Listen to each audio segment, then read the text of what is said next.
माने बुराई, बुरी भावनाएं, जिसके हृदय में बुरी भावनाएं होंगी ना किसी के प्रति, वहां भगवान नहीं टिक पाएगा। व्याकुल हृदय वाला भक्ति नहीं कर सकता। जहां विष जाएगा वहां व्याकुलता जाएगा, व्यग्रता होगी, और व्यग्रता में भजन नहीं हो सकता, भक्ति नहीं हो सकती। 3-3 घंटे 4-4 घंटे बैठ जाते हम आसन जमा करके घर में संध्या पाठ करने के लिए। अपना स्वभाव है, अपनी अपनी व्यवस्था है। बहुत लोग पूरी दिन भर कम से कम 11 बजे तक बैठे रहते सुबह से। एक अध्याय गीता भी पढ़नी थी, एक सप्तशती भी पढ़नी थी, एक रुद्र भी पढ़नी, योग भी पढ़ने, वो भी पढ़ने, 5 माला एक ही देवता करें, 5 वेद करें, 5 वेद करें, फिर वो नहीं शाम को रात आधे रात हो जाए, संध्या चलनी भगवान की बात। पर भैया बहुत आनंद हो संध्या कार्य संध्या देर जितना देर चला कर, परंतु जय दिन कह दे बगल पड़ोस में झगड़ा हो जाओ दिन माँ, वही दिन शाम को संध्या का बैठा थी कर संजय,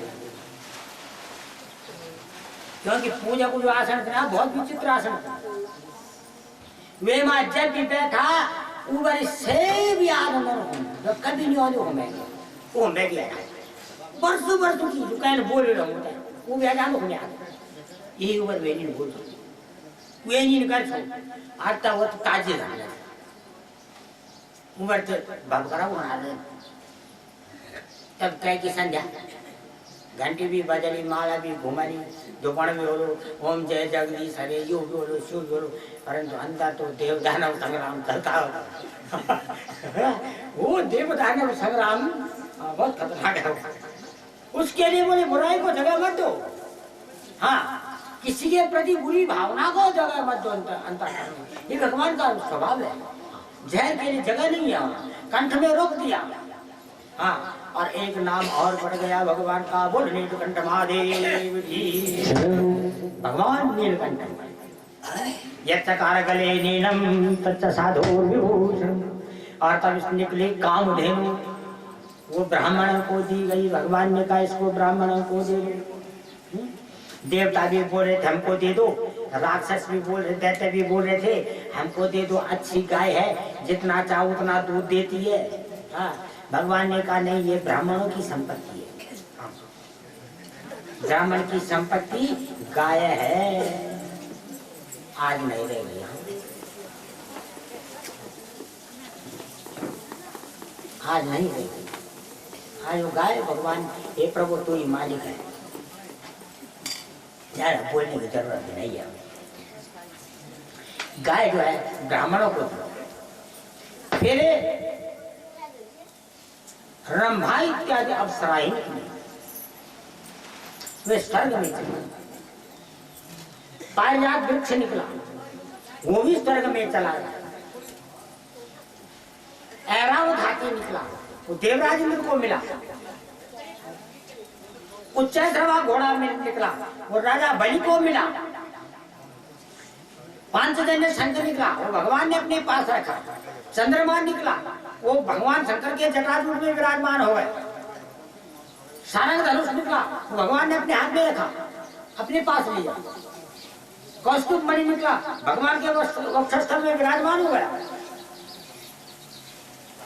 और इसके बाद तीनों लोगों का पालन करने वाली साक्षात भगवती महामाया लक्ष्मी जी निकली, हाथों में वैजयंती माला लेकर। 10 दिशाओं के दिक्पालों ने आकर के, दिग्गजों ने आकर के उसका अभिषेक किया। 7 समुद्र के जलों से उसका अभिषेक किया गया, श्री सूक्त से उसका स्तवन किया गया। और उसको देख करके दैत्य भी और देवता भी लालायित हो गए कि हमको मिले, हमको मिले। और तब भगवान ने कहा ये देवी स्वतंत्र है, देवी ये दैत्यराज बलि है, त्रिलोक विजयी है, और ये देवराज इंद्र है, माता अदिति के पुत्र है, बड़े पराक्रमी है ये। अब इन दोनों में से तुम जिसका भी वर्णन करना चाहो वर्णन करो, तुम स्वतंत्र हो। अपनी वरमाला इन दोनों में से के गले में डाल दो तुम। उसने वो वरमाला भगवान के गले में डाल दी, वैजयंती माला वो तो उनकी थी, उनको मिल गई। लक्ष्मी जी भगवान को मिल। और इसके बाद निकला बारुणी देवी मदिरा, वो दैत्यों को और तब अंत में निकले अमृत कलश लेकर के धन्वंतरी, आयुर्वेद प्रवर्तक धन्वंतरी, हाथ में अमृत का कलश लेकर के। आज जैसे निकले दैत्यों ने कलश छीन लिया, झपट गए, भाग गए उसको लेकर के। देवताओं ने सारा उद्योग किया और तो अमृत दैत्यों के हाथ चला गया। अब देवता निराश हो गए, भगवान से बड़ा प्रभु क्या करे। भगवान ने कहा ठहरो, तुम देखो अब खेल। दैत्यों में झगड़ा हुआ, अहम पूर्वम न त्वम इति प्रभु। एक बोल रहा पहले मैं पीऊंगा तू नहीं है, दूसरा बोल रहा पहले मैं पीऊंगा तू नहीं। और एक दूसरे को खींच रहे हैं, पीछे फेंक रहे हो और अपने आप आगे जा रहे हैं। फिर हो रहा दूसरा रोक तो खींच रहा, और जिसके पास कलश था ना वो भी बोल रहा कि पहले मैं पीऊंगा, पी नहीं रहा। वो भाग रहा, उसको लेकर पीछे लेकर भाग रहे। कुछ दूर गए तो थोड़ी दूर पर उन्होंने देखा एक सुंदर षोडशी कन्या युवती, ऐसा रूप, ऐसा यौवन, ऐसी सुंदरता उन्होंने कभी सुनी नहीं, देखी नहीं, कल्पना तक नहीं की। उनके बीच से जब गुजरने लगी, बोले हे सुंदरी तुम कौन हो? बोली और तुम कौन हो? मेरा रास्ता रोक करके पूछने वाले तुम कौन हो? मैंने तो नहीं पूछा तुम्हें। बोले हम कश्यप ऋषि की संतान हैं, दैत्य दानव। बोले कश्यप जैसे ब्रह्मनिष्ठ योगी के वंश में है उत्पन्न हुए, धिक्कार है तुम्हारे लिए। बोले क्या कश्यप का वंशज होना धिक्कार है? बोले नहीं, ऐसी बात नहीं है। ऐसे ब्रह्मनिष्ठ योगी के वंशजों हमसे तुमने बात की। बोले क्या तेरे से बात करना पाप है? बोले घोर पाप। बोल रही है घोर पाप है मेरे से बात करना। बोले क्यों, कौन है तू? बोले शैरणी हूँ, इच्छाचारिणी, उल्टा इच्छानुसार व्यवहार करती हूँ, इच्छानुसार चलती हूँ, जिसके साथ चाहे उसके साथ रमण करती हूँ। मेरा अपना चरित्र नहीं है, चरित्रहीन हूं मैं। नित्य नए नए प्रेमियों को अपने प्रेम जाल में फंसा करके उनका धन हरण करती हूँ, फिर त्याग देती हूँ। ये मेरा स्वभाव है। ऐसी चरित्रहीन स्त्रियों का मुंह तक नहीं देखते अच्छे वंश के लोग। बात करना तो रहा, और तुमने मेरे से बात की, क्यों पूछा मेरे को, क्यों रोका? अम्मा ऐसे मोए तो ये देते। बोले देवी और कुछ नहीं, एक काम करना था तेरे को हमारा, बस तू ही कर सकती है। बोले क्या? बोले हमारे पास अमृत है, बांटना है इसको। बोले क्या तुम बांट नहीं सकते आपस में? बोले बांट सकते हैं, पर बीच में झगड़ा हो रहा है, कोई किसी पर विश्वास नहीं कर रहा है। बोले हे मूर्खो, अपने भाई पर विश्वास न करके और एक चलती फिरती स्त्री पर विश्वास करने वालों का भला नहीं होता। कभी कभी घरों में जब संपत्ति होती है ना, माँ बाप चले जाते हैं, कुछ संपत्ति छोड़ जाती है, बांट नहीं की। 2-3 भाई हैं, अब मचता है यहाँ झगड़ा।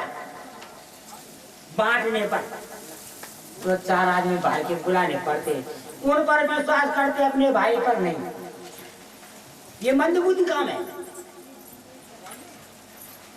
बोले अपने भाई पर भरोसा नहीं तुम्हारा? बोले नहीं। तो बोले ठीक है हम बांटेंगे। बोले देखो हम बांट देंगे, ऐसी बात है, परंतु हमारी एक शर्त है, जब हम बांटेंगे, वृंदावन बिहारी लाल की। सब लोग उधर देख रहे, सुखदेव जाए।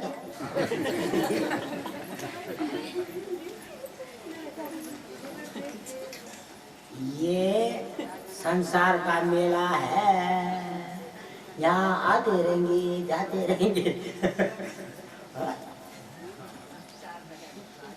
अब भाई 1-2 दिन का थकेले रहेगा तो मेहमानों ने भी आना ही है।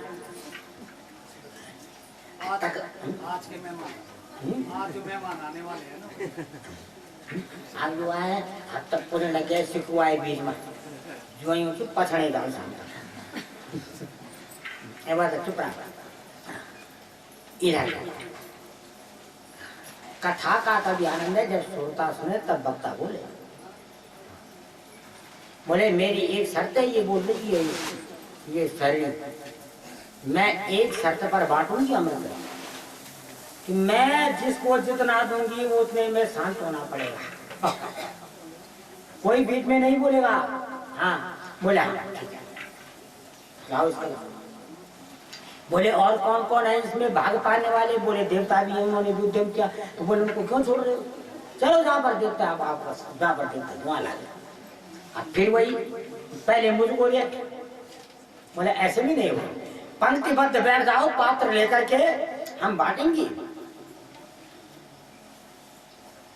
और एक बात जरूर करना एक माँ के बेटे एक पंक्ति में बैठना दूसरी माँ के दूसरी पंक्ति में गड़बड़ सड़बड़ नहीं मिलता नहीं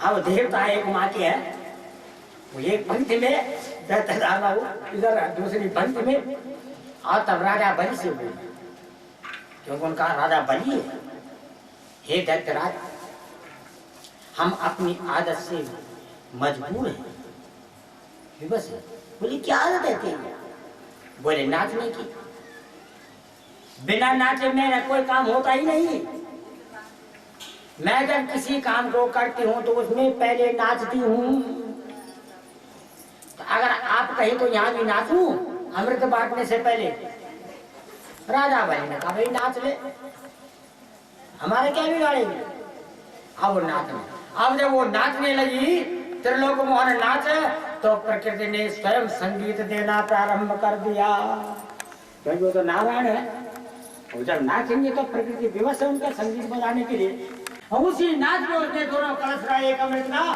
और एक मदिरा का और दैत्यों को मदिरा देवताओं को अमृत पिला गई एक छोर से दूसरे छोर तक निकल गया अंत में दोनों कलश एक जैसे थे अमृत का कलश देवराज के हाथ में पकड़ा जाए ले भैया ये शेष है बताओ उसमें और मदिरा का कलश राजा बलि को दे दिया इसमें जो बचाए रात को पी लेना कम हो जाएगी बोलते हैं ना लोग शाम को जरा ज्यादा ही हे प्रभु नारायण दिन भर ठीक ठाक शाम को तो जय राम जी बोले इधर राहु देवताओं का वेश बना करके सूरज चंद्रमा के बीच में बैठा प्रहलाद का भांजा का पुत्र सूर्य चंद्रमा ने इशारा किया इस मोहित को भगवान प्रकट हुए और सुदर्शन चक्र से राहु का सिर काट दिया अब वो अमृत पी करके जब अमर हो गया तो सब लोग बोलने लगे इसका क्या करें भगवान का इसकी व्यवस्था नहीं हे राहु हम तुम्हें देवत्व प्रदान करते हैं हाँ देवताओं की पंक्ति में तू बैठा इसलिए तू आज से देवत्व में आ गया संसार में जब भी छोटा बड़ा कोई भी यज्ञ होगा जब तक तेरे लिए यज्ञ भाग नहीं देगा यज्ञ सफल नहीं होगा और राहु को देवत्व ग्रह मंडल में स्थान दिया भगवान अंतर्धान हो गए देवता अमर हो गए दैत्य हाथ ठगे गए रोते हुए गुरु जी के पास पहुंचे शुक्राचार्य जी की हे गुरु जी वो विष्णु बड़ा था कई राज्यों को क्या क्या क्या उसने मारा था अमृत नहीं पीने दिया हम तो गुरु जी ने बोला अरे अमृत पीना तो कायरों का काम है हाँ जो बलवान होते हैं अपने बाहुबल पर जीवित रहते हैं इसलिए हे वीरों युद्ध करो देवताओं से फिर देवासुर संग्राम 100 वर्ष तक चलता रहा मैं कहा पीटा देवताओं को दैत्यों ने बुरे हाल कर दिए उनके हम मर भी नहीं रहे मर हो गए मार खाने मर भी नहीं रहे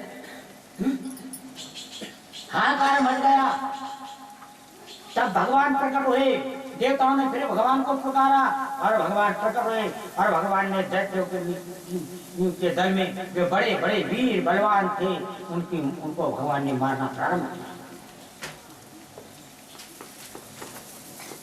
दैत्यों का इस प्रकार संहार होते हुए देख नारद जी को दया आ गई और उन्होंने संधि कर दी। देवराज इंद्र ने वज्र का प्रहार किया राजा बलि के मस्तक पर, उसका मस्तक दो टुकड़े हो गया। उसको मरा हुआ जान करके शुक्राचार्य जी के आश्रम में ले गए दैत्य। शुक्राचार्य जी ने संजीवनी विद्या के द्वारा राजा बलि को स्वस्थ कर दिया और अब राजा बलि गुरु जी के चरणों में गिरा। बोला गुरुदेव ऐसा कब तक चलता रहेगा कि मैं मार खाता रहूं और आप मुझको ठीक करते रहेंगे? बोले क्या करूंगे? बोले ऐसी व्यवस्था बनो, कोई ऐसा कार्य कीजिए आप जिससे से कि संसार में मुझे कोई न जीत सके। तो शुक्राचार्य जी ने राजा बलि के लिए विश्वजित यज्ञ किया। 12 वर्ष तक विश्वजित यज्ञ चला। यज्ञ पूर्ण हुआ। यज्ञ पुरुष भगवान यज्ञ पुरुष प्रकट हुए अग्निकुंड से और एक देदीप्यमान रस चमकता हुआ सूर्य के समान चमकता हुआ रस, एक कभी न मुरझाने वाले कमल के फूलों की माला, एक धनुष और एक अक्षय कर्कश राजा बलि को प्रदान किया। शुक्राचार्य जी ने भृगुवंशी ब्राह्मणों के साथ राजा बलि का अभिषेक करके उस रथ पर बैठाया। अग्निदेव ने वो कहा, हे राजा बलि, जब तक तू इस रथ पर बैठा रहेगा, तेरे गले में माला रहेगी, कंधे पर तरकस रहेगा और हाथ में और धनुष रहेगा, तब तक दो के सिवा भगवान नारायण है और भगवान उमापति महादेव, ये अजय है संसार में, इनको कोई नहीं जीत सकता। इन्हें दो देवताओं के सिवा संसार में तुझे कोई नहीं जीत सके। अब राजा बलि उस रथ पर बैठ करके चमकता हुआ जब स्वर्ग की ओर चला तो सेना लेकर के देवराज इंद्र ने देखा आज तो बलि बहुत ही चमक रहा है। अपने गुरुजी से कहा, बृहस्पति जी से, गुरुजी ये कौन सा रथ है जिस पर राजा बलि बैठ कर गया? बोले, हे देवराज, यह शुक्राचार्य जी की तपस्या का रथ है। इस रथ का भेदन वही कर सकता है जिसने शुक्राचार्य जी से अधिक तपस्या की। वो मेरी भी नहीं कर रहे थे, तब तो तू ही है।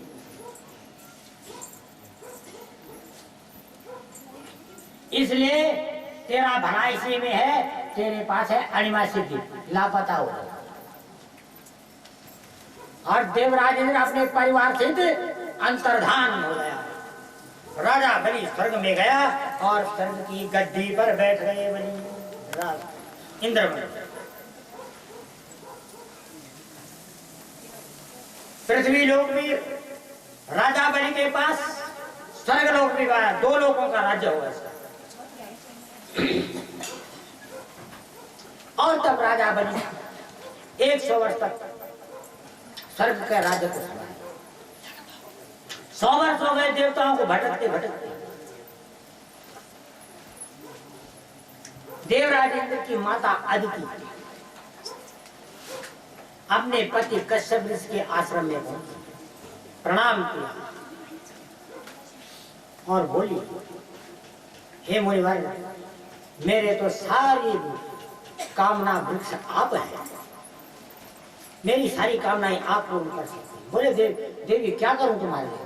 बोले, मुझे ऐसा पुत्र दीजिए जो बिना किसी विद्रोह के, बिना किसी लड़ाई झगड़े के, हाँ, मेरी सौत के पुत्रों का वध किए बिना देवराज इंद्र का जो मेरे पुत्र का जो खोया हुआ ऐश्वर्य है वो बलि से छीन करके लाए और देवराज इंद्र को दे सके, ऐसा पुत्र चाहती है।